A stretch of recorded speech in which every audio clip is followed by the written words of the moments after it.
Masyarakat mengatakan kepada kita bahwa itu mulia, bahwa itu adalah ciri orang baik. Namun, bagaimana jika semua yang telah diajarkan kepada Anda tentang pengampunan itu salah? Bagaimana jika memaafkan orang yang salah tidak membebaskanmu, tetapi malah menjebakmu dalam siklus penderitaan, pengkhianatan, dan manipulasi? Kenyataan memang pahit. Sebagian orang memang tidak mampu berubah.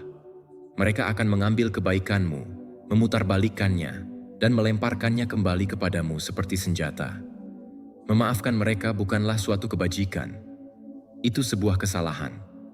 Itu adalah jebakan yang membuatmu lemah, rentan, dan bergantung pada orang-orang yang tidak akan pernah pantas mendapatkan kepercayaanmu.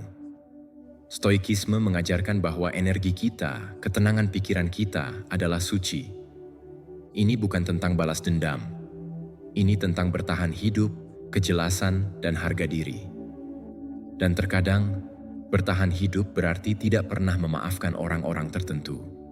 Bukan karena kamu kejam, tetapi karena kamu bijaksana. Dalam video ini, kita akan mengungkap tipe-tipe orang yang sebaiknya jangan pernah Anda maafkan.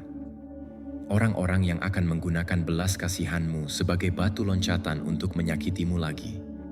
Beberapa dari orang-orang ini bahkan mungkin ada dalam hidup Anda saat ini. Dan semakin cepat Anda mengenalinya, semakin cepat Anda dapat melindungi diri sendiri. Bersiaplah. Ini tidak akan nyaman, tetapi stoikisme memang bukan tentang kenyamanan. Ini tentang kebenaran. Dan kenyataannya, tidak semua orang pantas mendapatkan kesempatan kedua. Sebelum kita mulai, saya ingin berbagi sesuatu yang bersifat pribadi.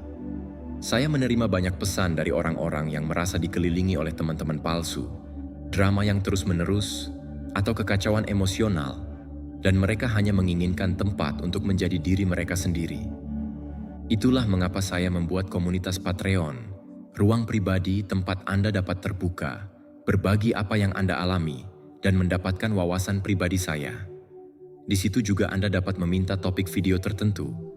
Jika ada sesuatu yang sedang Anda hadapi dan ingin saya jelaskan di saluran ini, jika Anda serius tentang pertumbuhan, kedamaian, dan kesadaran diri, Anda akan cocok di sini. Tautan ada di bawah. Baiklah, mari kita mulai. Pertama, si pengulang. Mari kita mulai dengan seseorang yang secara diam-diam, konsisten, dan dapat diprediksi menyabotase hidup Anda. Si pengulang. Anda mungkin mengenal seseorang seperti ini. Mungkin itu teman, kolega, atau bahkan anggota keluarga. Pada awalnya, tindakan mereka kecil. Janji yang tidak ditepati, komitmen yang diabaikan, pengkhianatan kecil. Kamu memaafkan mereka. Anda merasionalisasikannya. Setiap orang pasti pernah melakukan kesalahan. Anda berkata pada diri sendiri, mungkin mereka tidak bermaksud demikian. Tapi kemudian itu terjadi lagi. Dan lagi. Dan lagi. Setiap kali, pola yang sama muncul. Setiap pelanggaran berulang adalah peringatan keras yang menandakan mereka tidak menghormati Anda. Mereka tidak menghargai kepercayaan Anda, dan memaafkan mereka tidak akan mengubah mereka. Inilah kebenaran yang tidak menyenangkan. Memaafkan si pengulang bukanlah hal yang mulia. Itu berbahaya. Itu jebakan. Setiap permintaan maaf yang Anda terima adalah bukti bagi mereka bahwa pengampunan Anda tidak memiliki konsekuensi. Setiap kesempatan kedua yang Anda berikan hanya memperkuat perilaku mereka. Mereka tidak belajar. Mereka sedang menguji. Menguji kesabaran Anda, batasan Anda, bahkan jati diri Anda. Stoikisme mengajarkan kita untuk melihat orang dengan jelas, untuk mengamati sifat manusia tanpa kabut harapan atau angan-angan. Marcus Aurelius berkata, jika seseorang berbuat salah, itu bukan karena niat jahat, tetapi karena ketidaktahuan. Namun, jangan sampai Anda sendiri menjadi bodoh dengan percaya bahwa mereka akan berubah. Si pengulang bukanlah orang bodoh. Mereka tahu persis apa yang mereka lakukan, dan setiap kali Anda memaafkan, Anda memberi mereka bahan bakar untuk terus melakukannya. Izinkan saya memberi Anda contoh. Bayangkan seorang kolega bernama Daniel. Awalnya dia tampak kompeten, dapat diandalkan, bahkan menawan. Anda memberinya proyek penting dan dia berjanji untuk menyelesaikannya tepat waktu. Batas waktu tiba dan dia gagal. Anda memaafkannya. Tidak apa-apa, kata Anda pada diri sendiri. Semua orang pernah melakukan kesalahan. Beberapa minggu kemudian, skenario yang sama terulang. Dan sekali lagi, Anda merasionalisasi. Mungkin dia stres, mungkin dia tidak mengerti. Tetapi kenyataannya, Daniel tahu persis apa yang dia lakukan. Dia menggunakan pengampunan Anda sebagai jaring pengaman. Semakin lunak Anda, semakin berani dia. Pada kali ketiga, dia bahkan tidak repot-repot menyembunyikan kelalaiannya. Pengampunan Anda telah membuatnya nyaman. Si pengulang bukan hanya merepotkan. Mereka beracun. Mereka membangun pola yang memanipulasi kepercayaan Anda, kesabaran Anda, dan energi emosional Anda. Memaafkan mereka tidak mengajarkan pelajaran. Itu mengajarkan mereka bahwa batasan Anda tidak berarti. Berikut contoh lain yang lebih dekat dengan hati. Bayangkan seorang teman yang terus-menerus meminjam uang, mengklaim itu sementara, berjanji untuk mengembalikannya, lalu menghilang selama berminggu-minggu. Anda memaafkannya pertama kali, mungkin bahkan kedua kalinya, tetapi pada kali ketiga dan keempat, polanya jelas. Mereka tidak pelupa. Mereka tidak sedang dalam krisis. Mereka memanfaatkan kebaikan Anda. Namun tekanan sosial, rasa bersalah, atau nostalgia akan masa-masa indah di masa lalu membuat Anda terus memaafkannya. Stoikisme mengajarkan bahwa pengampunan adalah alat kebijaksanaan, bukan senjata untuk manipulasi. Jika pelanggaran berulang muncul, kebijaksanaan menuntut Anda untuk menarik kepercayaan Anda. Nah, disinilah letak kontroversinya. Masyarakat mengagungkan pengampunan sebagai lencana moral tertinggi. Tetapi Stoikisme membalikkan ini. Pengampunan bukanlah kebajikan universal. Tidak semua orang pantas mendapatkannya. Menolak memaafkan si pengulang bukanlah kelemahan. Itu adalah kebijaksanaan. Itu adalah harga diri. Dengan memaafkan seseorang yang terus-menerus menyakiti Anda bukanlah orang yang lebih baik. Anda adalah orang yang mudah tertipu. Si pengulang tidak akan pernah berhenti kecuali Anda menyingkirkan pengaruh mereka. Pertimbangkan ini.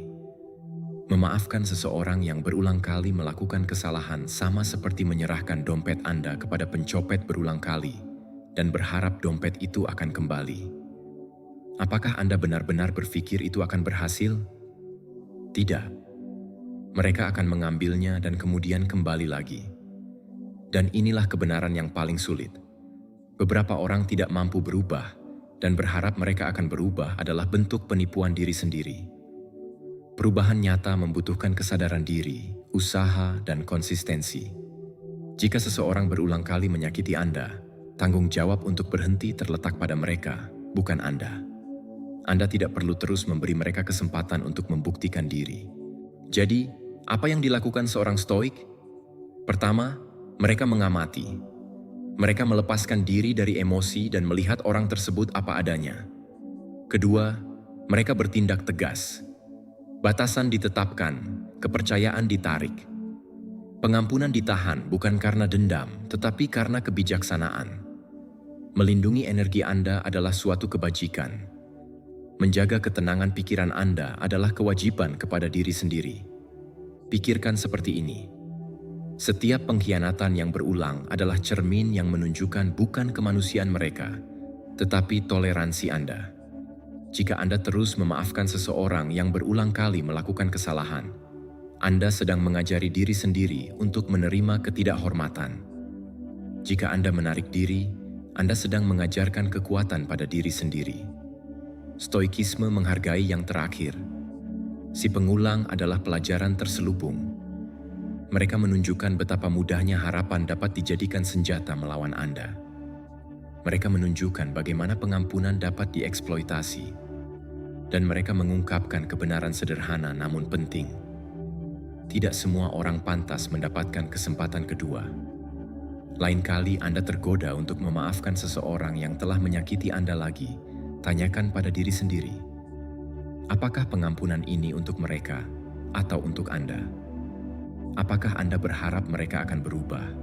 Atau Anda berharap mereka akhirnya memenuhi harapan Anda? Stoikisme mengajarkan jawabannya sederhana. Berhenti, amati, tarik diri, lindungi diri Anda. Karena beberapa orang tidak akan pernah berubah, beberapa orang tidak akan pernah belajar, dan si pengulang tanpa ragu tidak pantas mendapatkan pengampunan Anda. Kedua, si munafik. Selanjutnya, kita menghadapi tipe orang yang dapat diam-diam menghancurkan kejelasan, kepercayaan, dan ketenangan pikiran Anda. Si munafik. Anda pernah bertemu mereka. Mungkin itu teman, rekan kerja, atau bahkan seseorang dalam keluarga Anda. Mereka memberitahu Anda bagaimana menjalani hidup Anda, bagaimana bertindak, apa yang harus dihargai. Tetapi tindakan mereka tidak pernah sejalan dengan perkataan mereka. Mereka cepat menunjukkan kekurangan Anda sambil mengabaikan, atau, lebih buruk lagi, mengulangi kekurangan yang sama pada diri mereka sendiri. Masyarakat mengajarkan kita untuk memaafkan orang munafik, dengan harapan mereka akan melihat kebenaran, atau untuk memaafkan kontradiksi mereka. Tetapi stoikisme mengajarkan sesuatu yang jauh lebih berharga. Melihat dunia sebagaimana adanya, bukan sebagaimana yang kita inginkan. Dan orang munafik, mereka tidak akan pernah sejalan dengan khotbah mereka sendiri. Mari kita bahas hal yang kontroversial. Memaafkan orang munafik bukanlah kebajikan. Itu adalah penipuan diri sendiri. Setiap kali Anda memaafkan standar ganda mereka, Anda memvalidasi perilaku mereka. Anda mengajari mereka bahwa ketidakkonsistenan, manipulasi, dan penghakiman adalah alat yang dapat diterima untuk berinteraksi dengan dunia.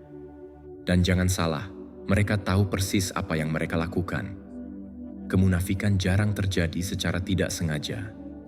Itu adalah strategi yang disengaja, sering dirancang untuk mengangkat diri mereka sendiri, memanipulasi orang lain, atau melindungi ketidakamanan mereka sendiri. Pertimbangkan ini. Bayangkan seorang manajer bernama Karen yang terus-menerus memberi ceramah kepada timnya tentang integritas dan akuntabilitas. Kita harus selalu mengikuti aturan, katanya dalam rapat. Namun di balik pintu tertutup, dia melanggar tenggat waktu, memanipulasi angka, dan mengambil pujian atas pekerjaan orang lain. Orang-orang menyadarinya, tetapi beberapa orang tetap mempercayainya karena sopan santun, harapan, atau ketakutan. Mereka yang memaafkan kemunafikannya tidak membantunya. Mereka hanya menormalisasi perilakunya, membiarkannya terus berlanjut. Dan Karen akan terus seperti itu. Atau bayangkan seorang teman yang terus-menerus mengkhotbahkan tentang kemurahan hati dan kebaikan. Tetapi justru yang pertama bergosip, menusuk dari belakang, atau mengambil keuntungan ketika ada kesempatan. Setiap permintaan maaf terasa hampa. Setiap janji untuk berbuat lebih baik hanyalah sandiwara. Mereka bukannya tidak sadar, mereka penuh perhitungan. Memaafkan mereka tidak mengajarkan kebajikan, itu mengajarkan eksploitasi. Kaum Stoa akan berkata, "Janganlah bodoh, amati dengan saksama, mundurlah jika kebijaksanaan menuntutnya." Orang munafik itu berbahaya karena mereka memanfaatkan harapan bahwa dunia harus adil, bahwa orang-orang harus menyelaraskan perkataan dan perbuatan mereka, bahwa integritas bersifat universal. Anda lihat, ketika Anda memaafkan seorang munafik, Anda menyerahkan kekuatan dan kejernihan pikiran Anda. Anda memperkuat dunia di mana penampilan lebih penting daripada kebenaran, dan di mana kebajikan adalah pilihan. Inilah kebenaran pahit yang kontroversial. Sebagian orang bersikap tidak konsisten secara moral karena pilihan, bukan karena ketidaktahuan, dan berharap bahwa seorang munafik pada akhirnya akan mempraktikkan apa yang mereka khotbahkan adalah bentuk penipuan diri sendiri. Stoikisme mengajarkan bahwa dunia dipenuhi dengan orang-orang seperti itu, dan tugas Anda bukanlah untuk mengubah mereka, tetapi untuk melindungi pikiran dan integritas Anda. Pikirkan dari sudut pandang psikologis, manusia secara alami mencari keadilan. Ketika kita melihat seseorang gagal memenuhi standar yang mereka tetapkan sendiri, hal itu memicu kemarahan, frustrasi, atau kemarahan moral. Memaafkan mereka dapat meredakan ketidaknyamanan untuk sementara waktu, tetapi tidak menyelesaikan masalah inti. mereka akan terus melakukannya, dan mereka akan menyeretmu ke dalam ketidakkonsistenan mereka. Kecuali Anda menetapkan batasan, pengampunan dalam konteks ini adalah izin, dan izin itu berbahaya. Mari kita kembangkan contoh ini lebih lanjut. Bayangkan seorang anggota keluarga yang selalu berbicara tentang kejujuran, loyalitas, dan kerja keras, tetapi terus-menerus berbohong tentang keuangan, mengingkari janji, atau menunjukkan pilih kasih. Anda telah menegur mereka dengan sopan, memberi mereka kesempatan untuk menjelaskan, namun perilaku tersebut tetap berlanjut. Stoikisme mengajarkan bahwa perilaku seperti itu bukanlah suatu kebetulan. Itu adalah cerminan dari karakter mereka, dan karakter tidak berubah dalam semalam, atau bahkan tidak berubah sama sekali. Pengampunanmu di sini bukanlah pengampunan yang mulia. Ini memungkinkan. Aspek paling berbahaya dari seorang munafik adalah kemampuannya untuk memanipulasi harapan, rasa bersalah, atau kompas moral Anda. Mereka tahu persis tombol mana yang harus ditekan, membangkitkan rasa bersalah, mengimbau loyalitas, atau menampilkan diri sebagai korban. Setiap kali Anda memaafkan mereka, Anda memperkuat pola tersebut. Anda melatih diri untuk menerima kontradiksi, penipuan, dan ketidakkonsistenan sebagai hal yang normal. Stoikisme mengajarkan hal yang sebaliknya. Kejelasan, kebijaksanaan, dan harga diri di atas segalanya. Jadi bagaimana cara Anda menghadapi orang munafik? Pertama, amati dengan saksama. Lepaskan diri dari harapan atau idealisme. Pahami bahwa kemunafikan seringkali disengaja dan konsisten. Kedua, tetapkan batasan. Lindungi energi Anda. Batasi paparan Anda. Ketiga, jangan memaafkan hanya karena masyarakat mengatakan Anda harus melakukannya. Stoikisme menghargai kebijaksanaan di atas sentimentalitas. Memaafkan bukanlah sebuah kewajiban.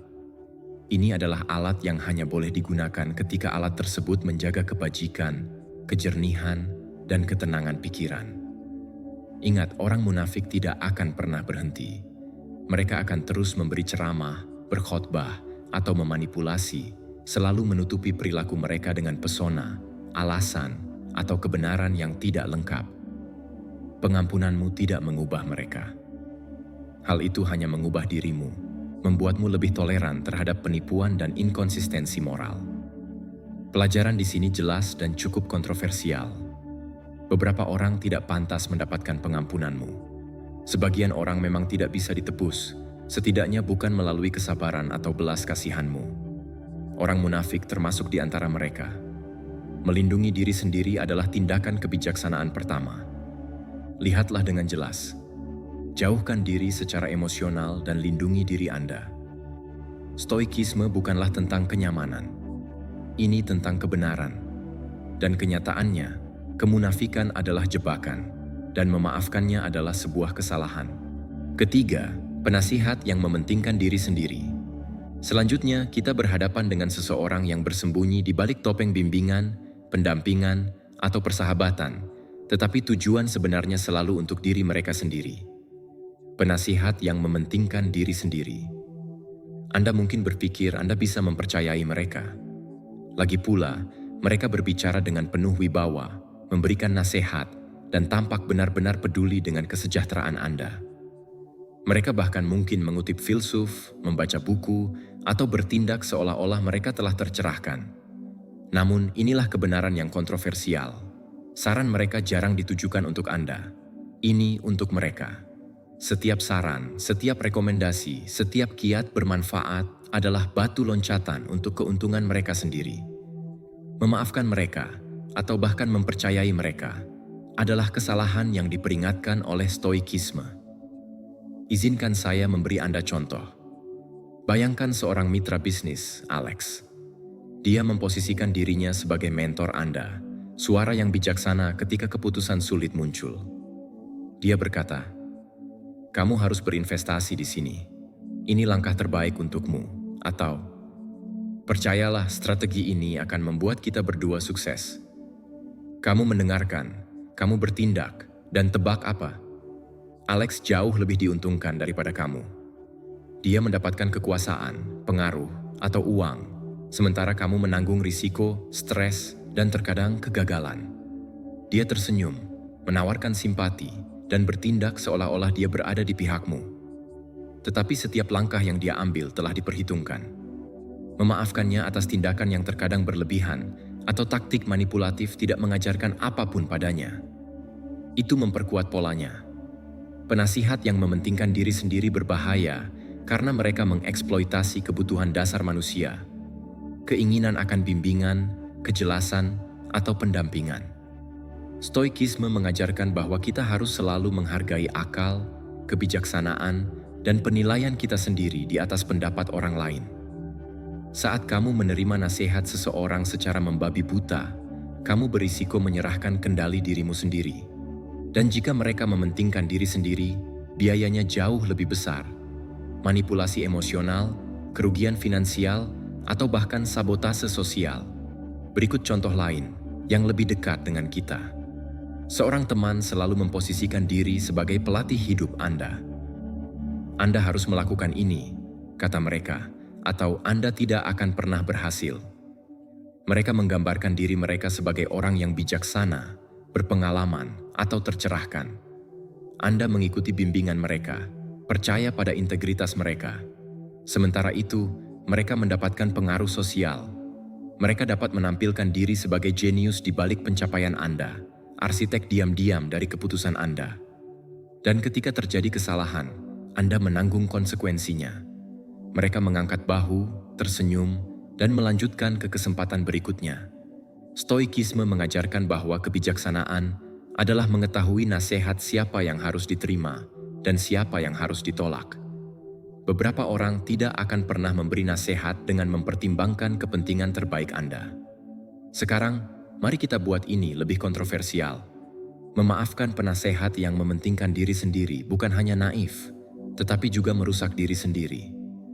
Setiap permintaan maaf yang Anda terima, setiap manipulasi yang Anda abaikan adalah bukti bahwa mereka dapat terus menggunakan orang lain sebagai batu loncatan. Masyarakat ingin Anda memaafkan mereka untuk memberi mereka keuntungan dari keraguan, karena itu membuat ketidakcakapan mereka dapat diterima secara sosial. Namun, stoikisme mengajarkan kejelasan daripada kenyamanan sosial. Anda tidak berutang energi, kepercayaan, atau pengampunan kepada seseorang yang tindakannya secara konsisten mengeksploitasi Anda. Secara psikologis, penasihat yang mementingkan diri sendiri tahu persis bagaimana memanipulasi bias kognitif Anda. Mereka mengeksploitasi kebutuhan Anda akan persetujuan, keinginan Anda untuk sukses, dan kepercayaan Anda pada kebaikan manusia. Mereka tahu bagaimana menyajikan nasihat mereka sebagai sesuatu yang sangat diperlukan, perspektif mereka sebagai sesuatu yang tak ternilai. Dan setiap kali Anda memaafkan mereka karena telah mengambil keuntungan, bahkan secara halus, Anda mengajarkan diri sendiri bahwa eksploitasi dapat ditoleransi. Stoikisme mengajarkan sebaliknya, bahwa toleransi terhadap kerugian akan mengikis kebajikan dan ketenangan pikiran Anda. Pertimbangkan contoh terakhir. Seorang saudara atau teman dekat yang terus-menerus menawarkan nasihat hidup yang bermanfaat. Mereka memberitahu Anda langkah karier apa yang harus diambil, orang mana yang harus dipercaya, bahkan siapa yang harus Anda kencani. Anda mengikutinya dengan setia.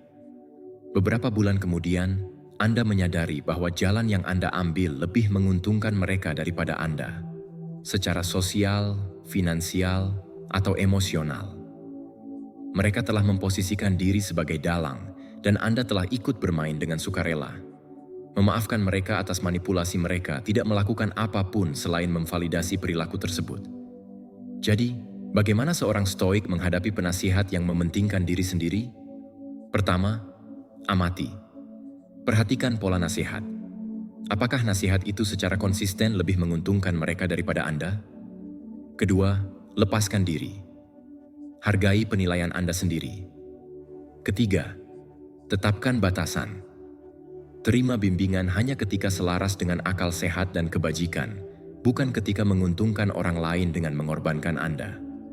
Dan terakhir, ingatlah ini. Pengampunan bukanlah kewajiban moral. Itu adalah alat untuk kebijaksanaan. Jika perilaku seseorang secara konsisten mengeksploitasi Anda, menolak pengampunan adalah tindakan harga diri, bukan kekejaman. Penasihat yang mementingkan diri sendiri adalah pelajaran tentang kejelasan, kepercayaan, dan perlindungan diri. Mereka mengajari Anda bahwa tidak semua bimbingan itu tulus, dan bahwa kebijaksanaan terletak pada kearifan, bukan kepatuhan buta. Memaafkan mereka adalah pilihan, tetapi stoikisme mengajarkan bahwa terkadang pilihan paling bijaksana adalah mundur, melindungi diri sendiri, dan tidak pernah membiarkan mereka memanipulasi Anda lagi. Karena di dunia yang penuh dengan orang-orang yang menyembunyikan kepentingan diri di balik nasihat, ketenangan pikiran dan akal sehat adalah aset Anda yang paling berharga. Dan penasihat yang mementingkan diri sendiri tidak akan pernah menghargainya. Mereka hanya berusaha mengeksploitasinya. Keempat, kolega yang tidak setia. Selanjutnya, kita menghadapi tipe orang yang dapat diam-diam menghancurkan karier, reputasi, dan ketenangan pikiran Anda. Kolega yang tidak setia. Mereka mungkin tersenyum kepada Anda dalam rapat, berbagi minuman setelah bekerja, atau menawarkan dukungan saat keadaan sulit. Di permukaan, mereka tampak suportif, dapat diandalkan, bahkan dapat dipercaya. Tetapi di balik pintu tertutup, ceritanya sangat berbeda. Rekan kerja yang tidak setia berkembang karena pengkhianatan, manipulasi, dan kepentingan pribadi. Memaafkan mereka adalah kesalahan yang diperingatkan oleh stoikisme. Izinkan saya memberi Anda contoh nyata. Bayangkan seorang rekan kerja bernama Lisa yang terus-menerus memuji ide-ide Anda selama rapat tim.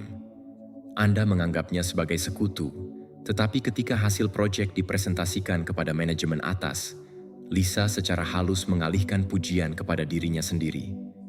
Dia meremehkan kontribusi Anda, melebih-lebihkan perannya, dan memposisikan dirinya sebagai bintang proyek. Anda menegurnya sekali atau dua kali. Dia meminta maaf. Anda memaafkannya, dan apa yang terjadi selanjutnya? Pengkhianatan itu sering terulang dengan cara yang lebih canggih. Stoikisme mengajarkan bahwa pengulangan adalah karakter. Setelah pola terbentuk, pengampunan tidak mengubahnya, tetapi memvalidasinya. Rekan kerja yang tidak setia berbahaya karena mereka mengeksploitasi kepercayaan Anda dan bergantung pada norma sosial yang mengutamakan kesopanan di atas kejelasan. Masyarakat ingin Anda memaafkan, menjaga keharmonisan, dan berpura-pura semuanya baik-baik saja. Tetapi stoikisme bukan tentang kenyamanan sosial. Ini tentang mempertahankan diri, kebajikan, dan kejelasan penilaian. Anda tidak berkewajiban untuk terus mempercayai seseorang yang secara konsisten meremehkan Anda. Berikut skenario lain. Seorang kolega berbagi rahasia tentang proyek yang sedang berjalan atau pergumulan pribadi, berpikir bahwa itu aman bersama Anda. Tetapi segera, informasi itu diputarbalikkan dan disajikan untuk membuat Anda terlihat buruk atau untuk memberi mereka pengaruh. Anda menghadapi mereka. Mereka meminta maaf. Anda memaafkan mereka. Beberapa minggu kemudian, pengkhianatan serupa terjadi, tetapi kali ini dengan taruhan yang lebih tinggi. Promosi Anda, reputasi Anda, atau hubungan kunci Anda sekarang berisiko. Pengampunan tidak menyelesaikan apapun. Itu hanya memungkinkan perilaku mereka. Bahaya psikologis dari kolega yang tidak setia itu halus tetapi mendalam. Mereka memangsa kecenderungan alami Anda untuk mempercayai, berkolaborasi, dan bekerja sama. Manusia secara naluriah mencari harmoni, menganggap niat baik, dan memaafkan kesalahan. Kolega yang tidak setia mengeksploitasi naluri ini. Setiap pengampunan yang Anda berikan memperkuat kepercayaan diri mereka, bahwa mereka dapat memanipulasi Anda lagi. Setiap kali Anda mengabaikan pengkhianatan mereka, Anda mengajarkan diri sendiri bahwa pengkhianatan dapat ditoleransi, sebuah pelajaran yang diperingatkan oleh stoikisme. Disinilah kontroversi muncul. Banyak orang akan mengatakan kepada Anda untuk memaafkan dan melupakan, menjaga perdamaian. Tetapi di dunia profesional, pengampunan tanpa batas adalah kelemahan. Stoikisme mengajarkan bahwa Anda harus mengamati realitas tanpa distorsi emosional. Orang bertindak sesuai dengan karakter mereka. Rekan kerja yang tidak setia kemungkinan besar tidak akan berubah. Pengkhianatan mereka bersifat strategis, sering berulang, dan dimotivasi oleh kepentingan diri sendiri. Memaafkan mereka tidak mengubah karakter mereka. Itu membahayakan karakter Anda. Pertimbangkan contoh ini. Bayangkan Anda berbagi ide baru dalam sesi brainstorming, berharap mendapatkan masukan kolaboratif. Rekan kerja Anda mendengarkan, mengangguk, dan bahkan memberikan sedikit pujian. Beberapa minggu kemudian, ide tersebut dipresentasikan dalam pertemuan klien, sepenuhnya sebagai kontribusi mereka. Anda menghadapi mereka, mereka meminta maaf, dan Anda memaafkan. Bulan berikutnya, pola yang sama terulang, tetapi kali ini memengaruhi kontrak besar atau kesepakatan berisiko tinggi. Pengampunan pada pengkhianatan pertama mungkin terasa mulia, tetapi pengampunan berulang adalah merusak diri sendiri. Stoikisme mengajarkan bahwa kebijaksanaan terletak pada mengenali pola, bukan mengharapkan keajaiban. Rekan kerja yang tidak setia juga berkembang dengan ketidakjelasan dan kehalusan. Tidak seperti orang yang secara terang-terangan manipulatif atau agresif, mereka bersembunyi di balik kesopanan, profesionalisme, dan pesona. Mereka mengeksploitasi norma sosial, menghindari konfrontasi, menjaga penampilan, dan mengharapkan pengampunan Anda. Inilah mengapa kejelasan Stoik sangat penting. Amati tindakan, bukan kata-kata. Lacak pola, bukan janji, dan bertindak tegas. Lindungi diri Anda terlebih dahulu. Jadi, bagaimana seorang Stoik merespons? Pertama, perhatikan perilaku tanpa emosi yang mengaburkan penilaian. Kedua, tarik kepercayaan yang tidak perlu dan lindungi sumber daya intelektual, emosional, dan profesional Anda. Ketiga, batasi paparan pengaruh mereka. Pengampunan tidak diperlukan. Ketenangan pikiran adalah prioritas. Keempat, belajarlah dari pengalaman. Setiap rekan kerja yang tidak setia mengajarkan pelajaran penting. Tidak semua orang yang Anda ajak berkolaborasi berada di pihak Anda, tidak setiap sekutu setia. Dan energi, fokus, dan reputasi Anda layak dipertahankan dengan gigih. Inilah kebenaran terakhir. Rekan kerja yang tidak setia bukanlah gangguan sementara. Mereka adalah ancaman yang berulang. Memaafkan mereka berulang kali bukanlah kekuatan. Itu adalah penipuan diri sendiri. Stoikisme mengajarkan bahwa integritas, kejelasan, dan batasan jauh lebih berharga daripada kenyamanan sementara, pengampunan yang sopan, atau harapan bahwa mereka akan berubah. Lindungi kepercayaan Anda, lindungi pekerjaan Anda, dan lindungi pikiran Anda. Karena dalam dunia profesional dan pribadi yang penuh dengan pengkhianatan halus, tindakan kebijaksanaan pertama adalah mengenali pengkhianat di antara sekutu Anda. Rekan kerja yang tidak setia tidak akan pernah benar-benar menghormati Anda, tetapi Anda dapat cukup menghormati diri sendiri untuk menolak menjadi korban mereka berikutnya. Kelima, si iri hati. Selanjutnya, kita menghadapi seseorang yang kebencian diam-diamnya dapat secara perlahan merusak hidup Anda. Si iri hati. Iri hati adalah racun yang halus. Ia tidak mengumumkan dirinya dengan kata-kata keras atau serangan yang jelas. Sebaliknya, ia bersembunyi di balik pujian yang menyengat, di balik senyum yang terasa janggal, dan di balik nasihat yang tampak membantu tetapi mengandung penghakiman. Masyarakat memberitahu kita untuk memaafkan iri hati, untuk bersikap pengertian, untuk berharap bahwa suatu hari orang akan merayakan kesuksesan Anda daripada membencinya. Namun, Stoikisme memperingatkan kita untuk melihat segala sesuatu dengan jelas.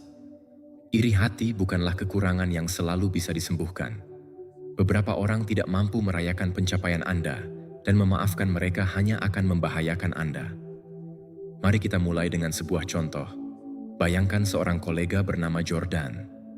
Anda telah bekerja tanpa lelah pada sebuah proyek, dan upaya Anda membuahkan pengakuan dan promosi. Jordan tersenyum dan memberi selamat kepada Anda. Tetapi keesokan harinya Anda mendengar mereka mengeluh tentang keberuntungan Anda, atau berbisik bahwa Anda tidak pantas mendapatkannya. Mereka secara halus merusak kredibilitas Anda, menyebarkan keraguan tentang kompetensi Anda kepada orang lain. Anda memaafkan mereka dengan alasan mungkin mereka hanya frustrasi atau tidak aman. Tetapi rasa iri itu tidak hilang. Ia tumbuh, menginfeksi interaksi di masa depan, dan mereka terus menyabotase Anda setiap kali mereka mendapat kesempatan. Pengampunan di sini tidak menetralkan ancaman. Itu hanya memungkinkan mereka untuk melanjutkan.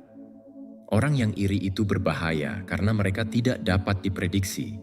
Mereka tidak perlu menyerang secara terbuka. Pengaruh mereka seringkali datang melalui manipulasi halus, gosip, atau menahan dukungan. Stoikisme mengajarkan bahwa ketenangan pikiran lebih berharga daripada harmoni sosial.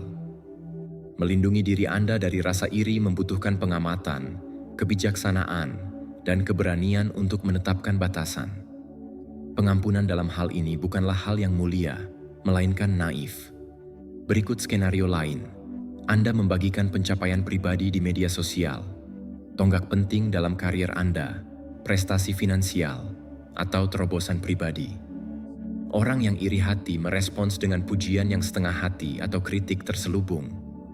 Wah, itu hebat, kurasa, atau pasti menyenangkan memiliki segalanya dengan mudah. Di balik kata-kata itu terdapat rasa dendam. Mereka ingin Anda merasa bersalah atas kesuksesan Anda, seolah-olah pencapaian Anda mengurangi nilai diri mereka sendiri. Memaafkan mereka, berpura-pura bahwa rasa iri hati mereka tidak ada, hanya memperkuat serangan halus mereka. Stoikisme mengajarkan, jangan berikan kedamaianmu kepada orang-orang yang tidak dapat merayakan hidupmu. Secara psikologis, rasa iri hati berkembang dalam perbandingan. Orang yang iri hati mengukur hidup Anda dengan hidup mereka, dan setiap kesuksesan Anda menjadi ancaman bagi harga diri mereka. Pengampunan tidak menghapus rasa iri hati mereka. Itu hanya mendorong kelanjutannya. Dan disinilah kontroversi muncul. Masyarakat mengagungkan mentalitas memaafkan dan mengabaikan. Tetapi stoikisme mengingatkan kita bahwa beberapa orang pada dasarnya terbatas dari sudut pandang mereka. Mengharapkan mereka bahagia untuk Anda adalah bentuk penipuan diri sendiri. Pertimbangkan contoh ini. Dalam lingkungan pribadi, seorang teman terus-menerus mengkritik pencapaian Anda, meremehkan kemenangan Anda, atau secara halus menggagalkan peluang Anda. Anda memaafkan mereka, dengan alasan mungkin mereka sedang mengalami hari yang buruk atau berjuang dengan kehidupan mereka sendiri, tetapi pola itu berulang. Kecemburuan mereka bukanlah hal yang sesekali terjadi. Itu bersifat struktural. Itu mendefinisikan perilaku mereka. Stoikisme mengajarkan bahwa kerugian yang berulang, bahkan jika halus, menuntut batasan. Pengampunan di sini bukanlah kekuatan. Itu adalah kerentanan terhadap kerugian yang dapat diprediksi. Orang yang iri juga dapat menyamar sebagai pendukung. Mereka tersenyum ketika Anda berbicara, mengangguk setuju dan memberikan pujian, tetapi kata-kata mereka selalu diwarnai dengan perbandingan, penilaian, atau pelemahan halus. Memaafkan mereka atau berpura-pura kecemburuan itu tidak ada, bukanlah kemurahan hati. Itu adalah sabotase diri. Anda mengajari mereka bahwa kebencian mereka dapat hidup berdampingan dengan kesuksesan Anda. Dan dengan melakukan itu, Anda membiarkan mereka terus mengikis kepercayaan diri, pengaruh, dan kedamaian Anda. Jadi, bagaimana seorang stoik menghadapi orang yang iri hati? Pertama, amati perilaku mereka secara objektif. Perhatikan pola, bukan insiden yang terisolasi. Kedua, lepaskan diri secara emosional. Jangan mengharapkan validasi, pujian, atau dukungan dari mereka yang tidak mampu melakukannya. Ketiga, lindungi energi, fokus, dan pencapaian Anda. Tarik kembali keintiman atau kepercayaan di mana hal itu dapat digunakan sebagai senjata melawan Anda. Dan terakhir, ingatlah bahwa pengampunan tidak diperlukan untuk mempertahankan kebajikan. Terkadang menolak untuk memaafkan atau terlibat adalah pilihan yang paling bijaksana, karena ketenangan Anda lebih berharga daripada persetujuan mereka yang sementara. Inilah kebenaran yang tidak nyaman. Orang yang iri hati tidak akan pernah sepenuhnya merayakan Anda. Mereka akan selalu mengukur hidup Anda dengan hidup mereka, dan kebencian mereka akan menemukan cara untuk terwujud. Memaafkan mereka tidak menetralkan rasa iri hati mereka. Itu memberi mereka lebih banyak ruang untuk tumbuh. Stoikisme mengajarkan bahwa ketenangan pikiran, kejelasan, dan harga diri adalah pertahanan utama terhadap rasa iri hati. Jagalah hal-hal itu dengan gigih.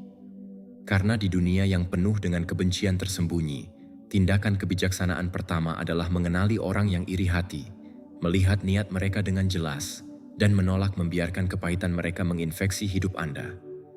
Maafkan hanya jika itu bermanfaat bagi kebajikanmu, tetapi jangan pernah mengorbankan kedamaianmu. Keenam, si penjebak kerentanan.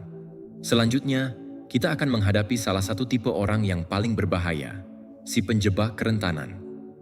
Orang ini tidak menyerang secara terbuka. Mereka tidak membuat diri mereka terlihat jelas.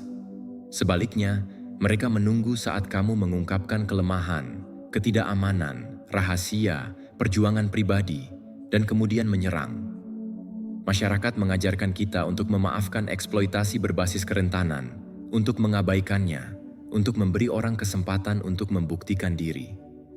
Stoikisme mengajarkan sebaliknya. Lindungi jiwamu, karena beberapa orang akan mempersenjatai kepercayaanmu untuk melawanmu. Mari kita mulai dengan sebuah contoh. Bayangkan seorang teman bernama Mark yang tahu kamu sedang kesulitan keuangan. Kamu curhat kepadanya tentang utangmu, pengorbananmu, ambisimu. Beberapa minggu kemudian, kamu menemukan bahwa Mark menggunakan rahasiamu untuk melawanmu, mungkin menyebarkan rumor, secara halus merusak peluangmu, atau memanfaatkan kepercayaanmu untuk keuntungannya sendiri. Kamu menghadapinya dan dia meminta maaf. Kamu memaafkannya. Dan apa yang terjadi? Perilaku itu terulang, terkadang lebih agresif. Si penjebak kerentanan berkembang pesat karena akses berulang. Memaafkan mereka hanya memperkuat siklus tersebut. Bahayanya di sini bersifat psikologis. Manusia secara alami percaya. Berbagi kerentanan adalah cara kita membangun keintiman, persahabatan, dan kerjasama. Penjebak kerentanan membajak naluri dasar ini, menggunakannya sebagai senjata. Setiap pengakuan, setiap momen keterbukaan menjadi peluang untuk manipulasi. Memaafkan mereka tidak mengembalikan kepercayaan. Itu memvalidasi strategi mereka. Stoikisme mengajarkan bahwa tanggung jawab utama kita adalah kepada diri kita sendiri, kedamaian kita, kejelasan kita, dan integritas kita. Pertimbangkan skenario lain. Seorang kolega memperhatikan rasa takut Anda akan kegagalan atau kurangnya kepercayaan diri Anda dalam keterampilan tertentu. Alih-alih membantu Anda berkembang, mereka mengeksploitasinya. Mereka memberi Anda tugas yang kemungkinan besar akan Anda gagal, lalu secara halus mengejek atau meremehkan Anda ketika kesalahan terjadi. Mereka tersenyum. Mereka bersikap ramah, tetapi setiap langkah diperhitungkan. Anda memaafkan, merasionalisasi bahwa mereka bermaksud baik, atau itu hanya politik kantor. Tetapi stoikisme mengajarkan, bahaya berulang, bahkan yang diselubungi senyum atau permintaan maaf, tetaplah bahaya. Pengampunan Anda tidak melindungi Anda. Itu membahayakan Anda. Disinilah letak kontroversinya. Banyak orang percaya bahwa pengampunan dan keterbukaan adalah tanda kekuatan. Tetapi orang yang mengeksploitasi kerentanan adalah bukti bahwa keterbukaan tanpa kebijaksanaan adalah tindakan gegabah. Setiap kali Anda memaafkan mereka, Anda mengajari mereka bahwa kepercayaan Anda dapat dinegosiasikan, bahwa batasan Anda lemah, dan bahwa rasa sakit Anda dapat digunakan kembali sebagai keuntungan mereka. Pikiran stoik menghargai akal di atas harapan, kejelasan di atas sentimen, dan batasan di atas harapan sosial. Mari kita jadikan ini sebagai pengalaman pribadi. Bayangkan pasangan romantis yang mengetahui ketakutan dan ketidakamanan terdalam Anda. Mereka menjanjikan cinta dan pengertian, tetapi secara bertahap mereka mempersenjatai kerentanan tersebut. Mengejek Anda secara halus, menggunakan kelemahan Anda untuk mengendalikan Anda, atau menampilkan ketakutan Anda kepada orang lain sebagai bentuk pengaruh. Anda memaafkan, berharap bahwa cinta akan mengubah perilaku mereka. Hasilnya, eksploitasi berulang, erosi emosional, dan penghancuran harga diri Anda secara perlahan. Pengampunan di sini bukanlah kemuliaan. Itu adalah sabotase diri. Orang yang mengeksploitasi kerentanan berkembang pesat karena pengulangan. Mereka tahu bahwa begitu Anda memaafkan, pola tersebut dapat berlanjut, seringkali meningkat.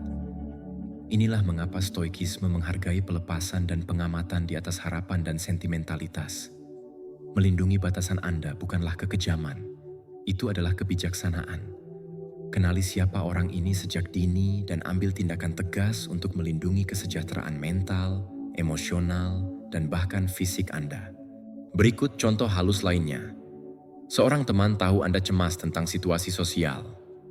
Mereka mengundang Anda ke acara-acara, lalu secara halus mempermalukan atau mengisolasi Anda ketika Anda mengungkapkan ketidaknyamanan. Anda memaafkan dengan alasan bahwa mereka tidak bermaksud demikian, tetapi eksploitasi terus berlanjut. Stoikisme mengajarkan bahwa kerugian yang berulang adalah sinyal, bukan anomali. Mengamati dan menanggapi dengan tepat adalah ciri orang bijak, bukan orang yang tidak berperasaan. Jadi, bagaimana seorang stoik menghadapi pengeksploitasi kerentanan? Pertama, amati tanpa emosi. Lihat pola-pola tersebut apa adanya. Kedua, lepaskan diri secara strategis. Kurangi berbagi, jaga kebenaran pribadi Anda, dan lindungi kehidupan batin Anda. Ketiga, tarik kembali pengampunan ketika kerugian berulang. Ketenangan pikiran jauh lebih berharga daripada tampak mulia. Keempat, belajarlah dari setiap pertemuan. Eksploitasi itu sendiri adalah pelajaran tentang kebijaksanaan, batasan, dan batas kepercayaan. Kebenaran yang pahit. Beberapa orang akan tidak pernah menghargai kerentananmu. Mereka tidak akan pernah menghormati kepercayaanmu. Memaafkan mereka hanya akan meningkatkan risiko bahaya bagimu. Stoikisme mengajarkan bahwa tanggung jawabmu bukanlah untuk mereformasi orang lain, melainkan untuk melindungi karakter, integritas, dan kedamaianmu sendiri. Karena di dunia di mana rahasia, ketakutan, dan kelemahanmu dapat diubah menjadi senjata, tindakan bijak pertama adalah perlindungan. Dan orang yang mengeksploitasi kerentanan bukanlah kandidat untuk dimaafkan. Mereka adalah ujian atas kejernihan pikiran, ketahanan, dan harga diri Anda. Dan lulus ujian itu berarti menolak untuk memberi mereka kekuasaan atas diri Anda lagi selamanya. Ketujuh, si narsisis. Selanjutnya, kita akan berhadapan dengan salah satu tipe orang yang paling berbahaya dan melelahkan yang pernah Anda temui. Seorang narsisis. Secara kasat mata, mereka bisa tampak menawan, percaya diri, dan bahkan menginspirasi. Mereka sering mendominasi percakapan, menarik perhatian, dan tahu persis bagaimana membuat orang lain merasa istimewa, sampai Anda menyadari sebuah pola. Di balik karisma itu tersembunyi agenda yang mementingkan diri sendiri, keinginan untuk mengontrol, mendapatkan kekaguman, dan mendominasi. Masyarakat sering mendorong kita untuk memaafkan para narsisis, untuk bersabar, untuk berharap mereka akan berubah, tetapi stoikisme mengajarkan kebenaran yang lebih sulit dan lebih membebaskan. Sebagian orang tidak akan pernah peduli pada siapapun kecuali diri mereka sendiri. Memaafkan seorang narsisis bukanlah kebaikan, melainkan penyerahan diri. Mari kita mulai dengan contoh sederhana. Bayangkan seorang teman bernama Anna. Dia selalu ingin menjadi pusat perhatian. Saat Anda berbagi kisah sukses pribadi, dia langsung menyela dan menutupi kisah tersebut dengan ceritanya sendiri. Saat kamu mengalami kesulitan, dia meremehkan penderitaanmu dan malah mengaitkannya dengan pengalamannya sendiri. Kamu memaafkannya dengan beralasan bahwa mungkin dia merasa tidak aman atau tidak bermaksud menyakiti Anda. Namun perilakunya terulang kembali dan meningkat menjadi mudah diprediksi. Stoikisme mengajarkan kita bahwa pengulangan adalah karakter. Pengampunan di sini tidak mendorong pertumbuhan.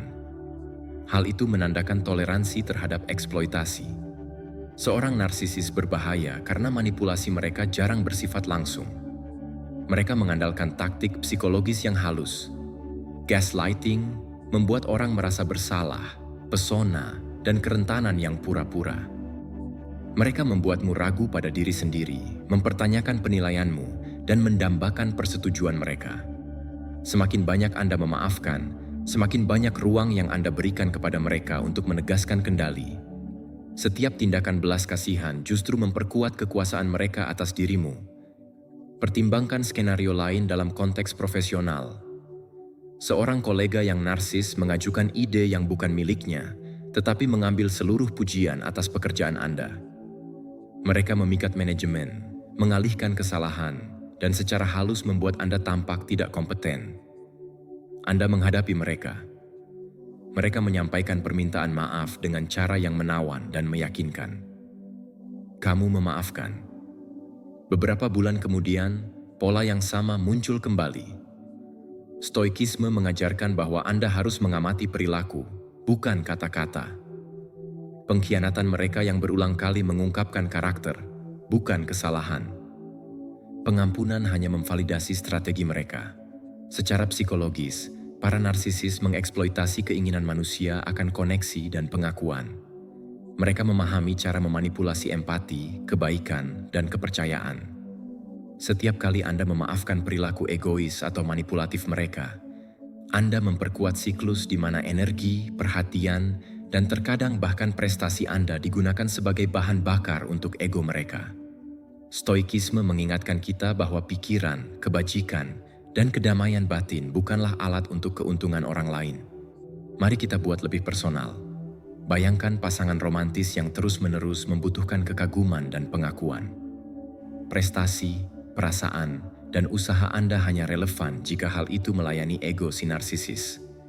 Anda memaafkan kesalahan kecil, berharap akan ada perubahan, berharap akan adanya keintiman. Namun polanya jelas. Para narsisis tidak akan berubah. Mereka semakin memburuk.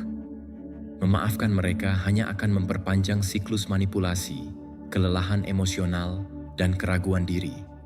Stoikisme mengajarkan bahwa penarikan diri, batasan, dan pelepasan diri seringkali merupakan satu-satunya jalan menuju kebebasan. Disinilah letaknya kontroversi. Dunia mengagungkan toleransi dan pengampunan, menganggap kesabaran dalam menghadapi narsisis sebagai kekuatan moral. Namun, stoikisme membalikkan keadaan. Toleransi tanpa kebijaksanaan adalah kelemahan. Memaafkan seorang narsisis berulang kali bukanlah suatu kebajikan. Ini adalah penipuan diri sendiri. Rasa empati Anda bukanlah untuk memperbaiki karakter orang lain. Hal ini dimaksudkan untuk melindungi integritas dan kedamaian batin Anda sendiri. Perhatikan taktik halus yang digunakan para narsisis. Mereka memikat, mereka melakukan manipulasi psikologis, mereka melebih-lebihkan keluhan, dan mereka menampilkan kerentanan selektif. Mereka memposisikan diri sebagai korban atau sebagai penyelamat. Setiap kali Anda memaafkan mereka, Anda membiarkan narasi ini berkembang, memberi mereka kendali atas realitas emosional Anda. Stoikisme mengajarkan bahwa kebajikan sejati adalah kejernihan, kebijaksanaan, dan perlindungan pikiran. Jadi, bagaimana seorang stoik menghadapi seorang narsisis? Pertama, amati tanpa emosi. Lihatlah tindakan mereka dengan jelas, tanpa disaring melalui harapan atau keinginan untuk mendapatkan persetujuan. Kedua, lakukan pelepasan secara strategis. Batasi paparan pribadi. Tarik kembali investasi emosional dan lindungi sumber daya Anda. Ketiga, jangan memaafkan eksploitasi yang berulang. Kedamaianmu jauh lebih berharga daripada penampilan superioritas moral. Keempat, ingatlah, para narsisis jarang berubah. Mencoba mengubah mereka melalui pengampunan sama seperti mencoba mengajari badai untuk menjadi lembut. Itu tidak mungkin. Kenyataan pahitnya adalah para narsisis akan menguras, memanipulasi, dan mengeksploitasi Anda selama Anda membiarkannya.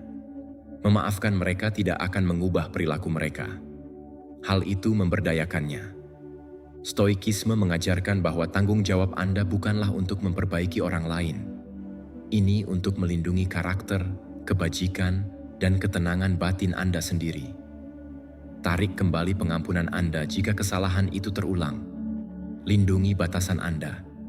Jagalah kewarasanmu. Karena di dunia yang penuh dengan pesona, manipulasi, dan agenda yang didorong oleh ego, tindakan bijak pertama adalah mengenali si narsisis, melihat pola mereka dengan jelas, dan menolak untuk memberi mereka kekuasaan atas diri Anda lagi. Memaafkan mereka adalah pilihan, tetapi kebebasan, kejelasan, dan kedamaian batin tidak dapat ditawar. Kedelapan, teman yang hanya ada saat senang. Selanjutnya, kita berhadapan dengan tipe orang yang kesetiaannya bersyarat, sementara, dan pada akhirnya berbahaya. Teman yang hanya ada saat senang. Mereka adalah orang-orang yang selalu ada di sekitar Anda saat hidup terasa mudah, saat kesuksesan Anda terlihat, atau saat energi dan sumber daya Anda berlimpah. Mereka tertawa mendengar leluconmu, merayakan pencapaianmu, dan hadir saat dibutuhkan. Masyarakat mengajarkan kita untuk memaafkan mereka ketika mereka menghilang di saat-saat sulit, berharap mereka akan kembali, mengabaikan ketidakkonsistenan tersebut. Stoikisme mengajarkan kebenaran yang berbeda. Kesetiaan terungkap dalam kesulitan. Memaafkan orang yang meninggalkanmu saat kau sangat membutuhkannya adalah bentuk penipuan diri sendiri. Mari kita mulai dengan sebuah contoh. Bayangkan temanmu Clara yang selalu ingin bergaul saat kamu sedang baik-baik saja, saat hidupmu menyenangkan, atau saat kamu memiliki sesuatu untuk ditawarkan, uang, pengaruh, atau peluang. Namun ketika Anda menghadapi tantangan, kesulitan keuangan, penyakit, pergumulan emosional, Clara tidak dapat ditemukan dimanapun. Pesan tidak dibalas, panggilan diabaikan. Anda memaafkannya dengan alasan mungkin dia sibuk atau kali ini adalah pengecualian, tetapi pola itu terulang kembali. Stoikisme mengajarkan bahwa perilaku yang berulang mengungkapkan karakter seseorang. Memiliki teman saat senang bukanlah sebuah kesalahan. Mereka adalah diri mereka sendiri. Memaafkan mereka tidak mengubah kesetiaan mereka. Hal itu justru memungkinkan ketidakhadiran mereka. Bahaya dari teman yang hanya ada saat senang itu sulit dideteksi, tetapi dampaknya sangat besar. Mereka berkembang karena kenyamanan Anda, energi Anda, dan kerja keras emosional Anda. Mereka tertarik pada apa yang bisa mereka peroleh, tetapi menghilang ketika dibutuhkan komitmen, empati, atau pengorbanan. Secara psikologis, hal ini dapat mengikis harga diri Anda, membuat Anda meragukan diri sendiri. Apakah aku tidak layak mendapatkan kehadiran mereka di saat-saat sulit? Memaafkan mereka berulang kali memperkuat siklus ini, mengajarkan Anda bahwa ketidakhadiran mereka dapat ditoleransi. Stoikisme mengajarkan hal yang sebaliknya. Akui kebenaran. Lepaskan diri dan lindungi integritas Anda. Berikut skenario lainnya. Anda sedang mengalami putus cinta yang sulit, berjuang melawan stres, atau menghadapi kemunduran profesional. Anda menghubungi orang-orang yang Anda anggap sebagai teman. Teman yang hanya ada saat senang merespons dengan pesan yang terlambat, empati yang minim, atau alasan. Sementara itu, teman-teman lain yang konsisten dapat diandalkan dan diam-diam memberikan dukungan pun turun tangan. Memaafkan teman-teman yang hanya ada saat senang tidak akan mengembalikan kesetiaan mereka. Hal itu hanya akan mengalihkan perhatianmu dari orang-orang yang benar-benar menghargaimu. Stoikisme menghargai kejelasan di atas harapan dan pengamatan di atas sentimen. Pertimbangkan versi tempat kerja. Seorang kolega akan antusias untuk berkolaborasi ketika proyek Anda menjanjikan dan ide-ide Anda diakui. Namun ketika tantangan muncul, ketika pertanggungjawaban dibutuhkan, atau ketika kesalahan terjadi, mereka lenyap, meninggalkan Anda untuk menangani akibatnya sendirian. Memaafkan ketidakkonsistenan mereka tidak mengajarkan kesetiaan. Hal itu hanya memastikan bahwa Anda akan ditinggalkan lagi di masa depan. Stoikisme mengajarkan bahwa paparan berulang terhadap orang-orang yang tidak dapat diandalkan merupakan ancaman bagi kedamaian dan produktivitas Anda. Teman yang hanya ada saat senang juga memanipulasi persepsi sosial. Mereka menampilkan diri sebagai pihak yang mendukung ketika hal itu menguntungkan mereka, menciptakan ilusi kesetiaan. Namun saat Anda paling membutuhkan mereka, mereka justru tidak ada, sehingga memperlihatkan betapa rapuhnya fondasi hubungan mereka. Memaafkan mereka berulang kali dapat membutakan Anda terhadap kenyataan ini. Stoikisme menekankan sikap tidak terikat, melihat orang apa adanya, bukan seperti yang Anda inginkan. Energi Anda terbatas dan menginvestasikannya pada seseorang yang menghilang di saat dibutuhkan adalah tindakan sabotase diri. Mari kita jadikan ini masalah pribadi. Bayangkan seorang teman yang selalu hadir dalam perayaan, liburan, atau pesta, tetapi tidak ada saat kunjungan ke rumah sakit, krisis pribadi, atau saat-saat rentan. Kau memaafkan mereka, berharap keadaan akan berubah, berharap persahabatanmu akan bertahan melewati kesulitan. Namun, pengampunan yang berulang hanya memperkuat pola loyalitas yang didasarkan pada kenyamanan. Stoikisme mengajarkan bahwa persahabatan sejati terungkap dalam kesulitan. Mereka yang meninggalkanmu di saat-saat sulit tidak pantas mendapatkan pengampunanmu. Mereka layak mendapatkan pengamatan, objektivitas, dan pengalokasian kembali energi Anda kepada orang-orang yang menghargai konsistensi. Jadi, bagaimana seorang penganut stoikisme menghadapi teman yang hanya ada saat senang? Pertama, amati pola daripada peristiwa yang terisolasi. Loyalitas bersifat konsisten. Ketidakhadiran mengungkapkan banyak hal. Kedua, lepaskan diri secara emosional.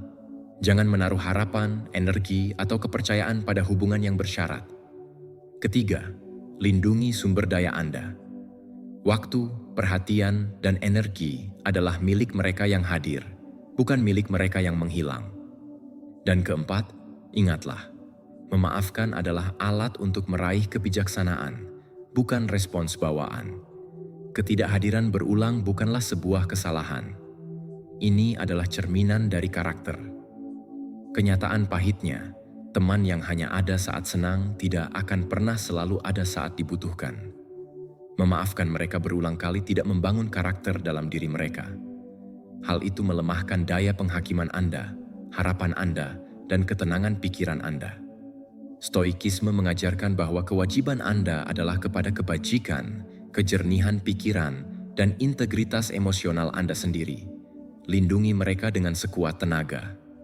Karena di dunia yang penuh dengan loyalitas bersyarat, tindakan bijak pertama adalah mengenali siapa yang benar-benar konsisten dan siapa yang hanya hadir demi kepentingan sesaat. Teman yang hanya ada saat senang tidak layak mendapatkan pengampunan berulang kali. Ini adalah ujian atas kejernihan pikiran, harga diri, dan kemampuan Anda untuk melindungi kehidupan batin Anda. Kesembilan, si pelaku kekerasan. Selanjutnya, kita akan menghadapi salah satu tipe orang yang paling merusak yang bisa Anda temui. Pelaku kekerasan. Pelaku kekerasan bisa bermacam-macam bentuknya, baik emosional, fisik, psikologis, atau bahkan finansial. Bahaya yang ditimbulkan bukan hanya bersifat sesaat. Mereka membangun pola kontrol, manipulasi, dan dominasi yang mengikis kedamaian, harga diri, dan kesejahteraan Anda. Masyarakat sering mengajarkan kita untuk memaafkan, melupakan masa lalu, atau berharap bahwa cinta, kesabaran, atau waktu akan mengubah mereka. Stoikisme mengajarkan hal yang sebaliknya. Perlakuan buruk yang berulang mencerminkan karakter seseorang, dan melindungi diri sendiri bukan hanya hal yang rasional, tetapi juga perlu. Mari kita mulai dengan sebuah contoh. Bayangkan pasangan Anda, Jordan, yang meremehkan Anda, mengkritik pilihan Anda, dan secara halus mengisolasi Anda dari teman atau keluarga. Awalnya, itu hanya terjadi sesekali. Kata-kata tajam di sini, komentar meremehkan di sana. Anda memaafkan dengan alasan bahwa mereka sedang stres atau Anda salah paham, tetapi pola tersebut berulang, meningkat, dan menjadi mudah diprediksi. Stoikisme mengajarkan bahwa pengulangan adalah indikator karakter yang paling jelas. Memaafkan pelecehan tidak akan memicu perubahan. Ini menormalkannya. Pelaku kekerasan berbahaya karena mereka memanipulasi empati, kesabaran, dan harapan Anda. Mereka tahu bagaimana cara membangkitkan rasa bersalah, keraguan, dan menyalahkan diri sendiri. Mereka memanfaatkan keinginan alami Anda untuk menjaga keharmonisan dengan menggunakan pengampunan sebagai alat untuk melanggengkan kendali. Secara psikologis, hal ini mengikis kepercayaan diri, mengurangi harga diri, dan menciptakan ketergantungan. Setiap tindakan pengampunan memberi mereka izin untuk melanjutkan. Stoikisme mengajarkan bahwa melindungi kehidupan batin jauh lebih berharga daripada mematuhi norma-norma sosial yang mendorong toleransi terhadap penderitaan yang berulang. Pertimbangkan skenario lain. Seorang atasan yang secara konsisten meremehkan, mempermalukan, atau mengambil pujian atas pekerjaan Anda. Anda memaafkan penghinaan pertama dengan alasan bahwa itu adalah bagian dari kehidupan profesional. Anda memaafkan yang kedua, berharap ada perbaikan, tetapi pola tersebut tetap berlanjut. Setiap tindakan kekerasan, baik yang terselubung maupun terang-terangan, mengirimkan pesan yang sama. Kesejahteraan Anda menjadi hal kedua setelah ego mereka. Stoikisme mengajarkan bahwa penderitaan yang berulang tidak boleh ditoleransi. Melindungi batasan Anda bukanlah balas dendam. Ini adalah tindakan mempertahankan diri yang rasional. Kekerasan seringkali meningkat justru karena pengampunan diberikan. Pelaku penyalahgunaan mengukur batasan, mengamati reaksi, dan menguji toleransi. Memaafkan mereka berulang kali tidak akan memperbaiki karakter mereka. Hal itu memperbesar pengaruh mereka atas hidup Anda. Efeknya sangat berbahaya. Anda mungkin mulai meragukan persepsi Anda sendiri, merasionalisasi perlakuan buruk, atau merasa bertanggung jawab atas perilaku mereka. Stoikisme mengajarkan kita untuk mengamati realitas dengan jernih, bebas dari angan-angan. Karakter terungkap melalui pola, bukan permintaan maaf. Mari kita jadikan ini masalah pribadi. Anggota keluarga atau teman dekat menggunakan intimidasi, kritik, atau manipulasi untuk mengendalikan keputusan atau emosi. Anda memaafkan, berharap akan adanya rekonsiliasi, cinta, dan kembalinya stabilitas, tetapi perilaku tersebut tetap berlanjut. Stoikisme mengajarkan bahwa kebajikan bukanlah pengorbanan diri dengan mengorbankan integritas. Melindungi pikiran dan hidup Anda bukanlah kekejaman. Itulah kebijaksanaan. Pengampunan tanpa perubahan perilaku hanyalah tindakan yang membiarkan hal itu terjadi. Metode yang digunakan pelaku kekerasan bisa jadi halus. Mereka memutarbalikkan kata-kata, menciptakan ilusi kepolosan, dan memanipulasi persepsi sosial untuk mempertahankan kendali. Mereka mengeksploitasi kesetiaan, cinta, atau kepercayaan. Setiap kali Anda memaafkan, tanpa disadari Anda memperkuat pola tersebut. Stoikisme mengajarkan bahwa kewajiban Anda adalah kepada diri sendiri terlebih dahulu. Jaga kejelasan, lindungi batasan Anda, dan tolak untuk memberikan akses berulang kepada seseorang yang secara konsisten membahayakan. Berikut contoh profesionalnya. Bayangkan seorang manajer yang secara terbuka memuji pekerjaan Anda, tetapi secara pribadi mengkritik, meremehkan, atau mengancam Anda. Mereka menumbuhkan rasa tidak aman, kecemasan, dan ketergantungan. Anda memaafkan kejadian pertama, berharap profesionalisme atau komunikasi akan memperbaiki hubungan, tetapi pola tersebut terulang kembali. Stoikisme mengajarkan bahwa kerugian yang berulang membutuhkan tindakan tegas. Pengampunan tanpa konsekuensi adalah bentuk penipuan diri sendiri. Jadi, bagaimana seorang penganut stoikisme menghadapi pelaku kekerasan? Pertama, amati pola-pola yang ada.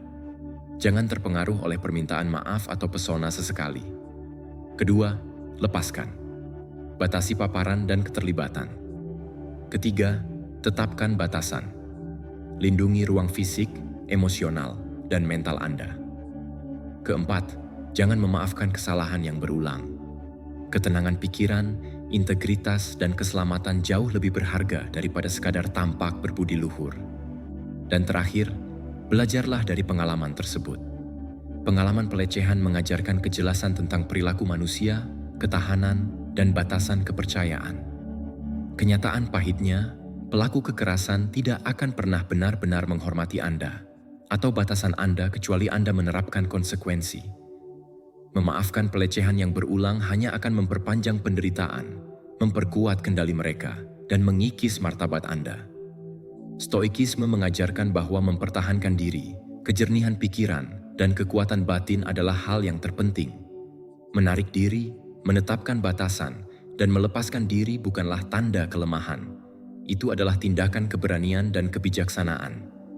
Karena di dunia yang penuh dengan manipulasi, kontrol, dan kekerasan berulang, tindakan bijak pertama adalah mengenali pelaku kekerasan, mengamati pola perilaku mereka dengan jelas, dan menolak untuk memberikan mereka kekuasaan atas hidup Anda lagi. Memaafkan adalah pilihan, tetapi melindungi jiwa, kedamaian, dan integritas Anda adalah hal yang tidak bisa ditawar. Kesepuluh, kritikus yang tak kenal lelah. Selanjutnya, kita akan berhadapan dengan tipe orang yang secara diam-diam dapat mengikis kepercayaan diri, ketenangan pikiran, dan motivasi Anda seiring waktu. Sang kritikus yang tak kenal lelah. Mereka ada di mana-mana. Teman, kolega, keluarga, bahkan mentor. Secara lahiriah, mereka mungkin tampak membantu, berwawasan luas, atau berpengalaman. Mereka menawarkan saran, koreksi, dan pengamatan dengan kedok kepedulian. Namun kenyataannya jauh lebih kelam. Kritikus yang tak kenal lelah jarang tertarik pada perkembangan Anda. Mereka terobsesi dengan menunjukkan kekurangan, merusak kepercayaan diri, dan mengendalikan persepsi. Masyarakat mendorong pengampunan dengan alasan bahwa kritik adalah bentuk kepedulian atau bahwa niat pengkritik itu baik. Stoikisme mengajarkan pelajaran yang berbeda. Kritik berulang tanpa tujuan konstruktif mencerminkan karakter mereka, bukan nilai diri Anda, dan memaafkannya tanpa batasan hanya akan merugikan Anda. Mari kita mulai dengan sebuah contoh. Bayangkan seorang kolega bernama Thomas yang terus-menerus mengomentari pekerjaan Anda. Setiap laporan, setiap presentasi, setiap ide dianalisis, dicemooh, atau diremehkan. Anda memaafkannya dengan alasan bahwa dia memiliki standar yang tinggi atau ingin Anda menjadi lebih baik, tetapi pola tersebut tetap berlanjut. Thomas mengkritik upaya Anda bukan untuk meningkatkan kinerja Anda, tetapi untuk menegaskan kendali, superioritas, atau pengaruh. Stoikisme mengajarkan bahwa pengulangan mengungkapkan karakter. Pengampunan di sini tidak mendorong perbaikan. Hal ini memvalidasi perilaku tersebut. Kritikus yang tak kenal lelah itu berbahaya karena mereka mengeksploitasi kerentanan alami manusia. Manusia mendambakan persetujuan, validasi, dan pengakuan. Sang pengkritik memanfaatkan kebutuhan-kebutuhan ini sebagai senjata, memastikan bahwa fokus Anda bergeser dari tujuan Anda sendiri ke penilaian mereka. Setiap pengampunan yang Anda berikan mengajarkan mereka bahwa pengawasan mereka efektif, bahwa energi, kepercayaan diri, dan kedamaian Anda dapat dimanipulasi. Stoikisme mengajarkan bahwa tanggung jawab utama Anda adalah terhadap pikiran, kebajikan, dan kejernihan batin Anda, bukan untuk menuruti kritik yang tak berkesudahan. Pertimbangkan skenario lain. Dalam lingkungan pribadi, anggota keluarga terus-menerus mengomentari pilihan Anda, karier Anda, pasangan Anda, dan kebiasaan Anda. Umpan balik mereka tidak pernah seimbang, konstruktif, atau mendukung. Hal itu tanpa henti, berulang-ulang, dan berfokus pada menyoroti kekurangan. Anda memaafkan, berharap mereka akan melunak atau bahwa mereka bermaksud baik. Namun pola tersebut terus berlanjut, merusak harga diri dan menciptakan keraguan diri. Stoikisme mengajarkan bahwa kerugian yang berulang, bahkan yang disamarkan sebagai kepedulian, tetaplah kerugian. Pengampunanmu tanpa batas hanya akan meningkatkan kerentanan. Mari kita buat lebih spesifik. Seorang mentor atau atasan mengkritik pekerjaan Anda di depan umum, menunjukkan kesalahan kecil, menekankan kelemahan, dan mengabaikan keberhasilan. Anda memaafkan dengan alasan bahwa umpan balik itu berharga. Namun seiring waktu, Anda akan menyadari sebuah pola. Kritik tersebut tidak proporsional, bersifat pribadi dan strategis, dirancang untuk mengendalikan, mempermalukan, atau menegaskan dominasi. Pengampunan tidak memperbaiki perilaku, melainkan justru memungkinkannya. Stoikisme mengajarkan kejernihan pikiran, pelepasan diri, dan perlindungan diri. Kenali pola-pola, jauhkan diri dari emosi, dan jaga kedamaian batin Anda. Kritikus yang tak kenal lelah seringkali menyembunyikan hal-hal negatif di balik nasihat, humor, atau kepedulian. Mereka tahu persis kata-kata mana yang menyakitkan, perbandingan mana yang memicu keraguan diri, dan bagaimana mempertahankan penampilan yang tampak sah. Memaafkan mereka berulang kali mengajarkan mereka bahwa manipulasi itu berhasil. Stoikisme menekankan pengamatan, bukan harapan. Karakter seseorang terungkap melalui pola yang konsisten, bukan permintaan maaf sesekali. Melindungi batasan mental dan emosional Anda bukanlah kekejaman, itulah kebijaksanaan. Berikut adalah wawasan psikologis. Paparan berulang terhadap kritik, bahkan yang ringan atau terselubung sebagai kritik yang membangun, akan mengubah struktur pikiran Anda. Keraguan diri meningkat, motivasi menurun, dan kepercayaan diri terkikis.